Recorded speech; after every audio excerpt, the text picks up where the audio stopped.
នេះជាបុកឈុនវាលិចនៅពេលដែលគេទៅតែសភាពឡើងស្អាតស្ងាត់មនុស្សឲ្យស្រឡះល្អតែនេះជាបុកឈុនវាលិចនៅពេលដែលខ្ញុំមកនៅកោចងគ្នាបច្ចាគ្នាថតរូបពេញហ្នឹងលើសពីនេះគឺភ្លៀងដេញទៀតមេឃឲ្យល្ងិតឆឹងចូលជាខាត់ពេលអស់លុយជីតាក់ស៊ីមកហើយទូថតទាំងទទួលឆាត់ទាំងបងទាំងប្អូនខ្ញុំមកឡាយត្រែត្រដល់ផ្លូវមនុស្សច្រើនបងខ្ញុំគេឡើងមកលើទៅប៉ះផ្លូវនេះរៀងស្ងាត់ល្អក៏ដាក់បានមកប្លង់ទៅតែបដាពិតជាមិនធ្វើបាក់ក្មេងតូចម្នាក់នេះមែន and finally ខ្ញុំរកប្លង់ថតបានស្អាតហើយកំពុងតែសម័យថាខ្លួនឯងគឺជាតួឯកស្រីនៅក្រោមចំណងជើងថារន្ទះជួបស្នេហ៍សារតែមានរន្ទះមានភ្លៀងនឹងទៅធ្វើឲ្យជួបទូប្រុសនៅសម័យបុរាណនឹងហើយបុរាណមកថតផ្លាត់មើលលូចប់តាំងពីផ្លាកហាងគេមិនសើធម្មតាតែចេញជួបគូស្នេហ៍ម្ដងវាតែងតែមាន file ខ្លះណាបែរនៃឈប់លេងប្លង់នៅអ្នកនរគ្នាឃើញដូចផ្ទះបុរាណហ្នឹងគឺសុទ្ធតែមានម្ចាស់មានមនុស្សនៅហើយគ្រាន់តែទុកឲ្យយើងថតទេតែគេអាចអភិរក្សទៅជាតំបន់ទេសចរបានទៀតលយមកនៅនេះបើកម៉ោង10បិទម៉ោង5ល្ងាចហើយដើរអាចលោឡាបានទេតែដាក់ប៉ាយណាគឺមានពូនេះចាំដេញមកតែចិត្តដល់ម៉ោងគឺដេញហើយខ្ញុំនឹងទៅម៉ោង4កន្លះហើយថតបានកន្លះម៉ោងប្រញាប់រត់ចេញមកក្រៅដោយសារតពូនឹងដេញនឹងឯងអស់នេះចង់ថតស្អាតហាក់សឹងមានមនុស្សមកពេលព្រឹកមានពេលថតពេញលេញស្លន់ខ្លាច់ខាត់ងាយឲ្យទៅចេញពីញ៉ាំការឲ្យក៏មកនេះគិតថាក្នុងគ្រួតែងតែមានលៀបដូចអ្នកនរគ្នាឃើញចាក់តែអញ្ចឹងមានរឿងមួយខកចិត្តតែយើងមានរឿងមួយទៀតពេញចិត្តចឹងណា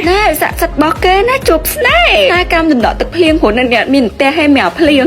អញ្ចឹងញ៉ាំសោះណាខ្ញុំឃើញវីដេអូនេះរៀងឡាគេ recommend ហ្មងថាបើសិនជាមកនេះមនុស្សច្រើនអ្នកនេះអាចមួយទៅ in ភ្យង village បានស្អាតជាងនៅកន្លែងបុកឈុនទៀតគ្រាន់តែវារៀងឆ្ងាញ់តើសូវមានមនុស្សមកតែគេរំឃើញដូចតែខ្ញុំដែរណាសាំត្រង់ថាខ្ញុំស្មានតែកន្លែងតែមួយឲ្យហេតុកុំឲ្យខ្លួនឯងខកចិត្តខ្ញុំបានថតរូបប្លង់នេះរៀងស្អាតចឹងខ្ញុំកាត់រូបខ្លួនឯងយកដាក់ហ្មងទៅព្រោះស្ដាយចូលតាម3ទូមកអ្នកនរនេះ copy ផាសឲ្យស្រួលរូបយ៉ាងឲ្យតូចដាក់ប្លង់ណាអ្នកនរនេះគាត់ថាសមមួយរូបហ្នឹងគឺអូខេហើយបន្ទាប់មកកាយគុណពលឺអីតាមហ្នឹងតែប៉ុណ្្នេះមកហើយបាទអស់ហើយនៅនឹងមានអ្វីនឹងឯងចឹងខ្ញុំបញ្ញាប់មកអូតាដើម្បីមួយបានតើអូតាថ្មីមួយទៀត check in ហើយមកដេកអូតាមួយថ្ងៃហ្នឹងគឺខ្ញុំឆ្លាញ់អានេះជាងគេចាំខ្ញុំធ្វើវីដេអូ room tour out តែឥឡូវសុំម៉ាទីទៅលុបមុខមួយទឹកចេញសិនព្រោះថាស្អុះស្អាប់ជាខ្លាំងក្រោមភ្លៀងរិចញែកជួយដល់ប្រាសាទដល់ស្រុកកូរ៉េហើយក៏ខ្ញុំអត់ភ្លេចជាមួយនឹង Luxury Cleansing Foam ដែរវិចតាមខ្លួនចំណិតព្រោះអីជាប់ស្នេហ៍អូស្មាទីសុំទៅបិទទ្វារបន្ទប់ទឹកមួយសិនអត់កើតទេឥឡូវខ្ញុំនឹងកំពុងដល់អូតាថ្មីហ្នឹងតែមានឲ្យគ្រប់សັບចាស់សំបីតែសលៃជូតមុខហើយមិនឥឡូវចង់លុបមុខបងគឺត្រូវដកសលៃនឹងប្រើចំពោះ Luxury Foam មកគឺថាជាប្រភេទ Gentle Foam ខ្លាំងសារតែសំបីតែមុខ sensitive ក៏អាចលាងបានដែរប្រើអត់កំណត់ភេទទេក្មេងចាស់ប្រុសស្រីភេទទី3ក៏អាចប្រើបានដូចគ្នាពេលដែលអ្នកនេះប្រើ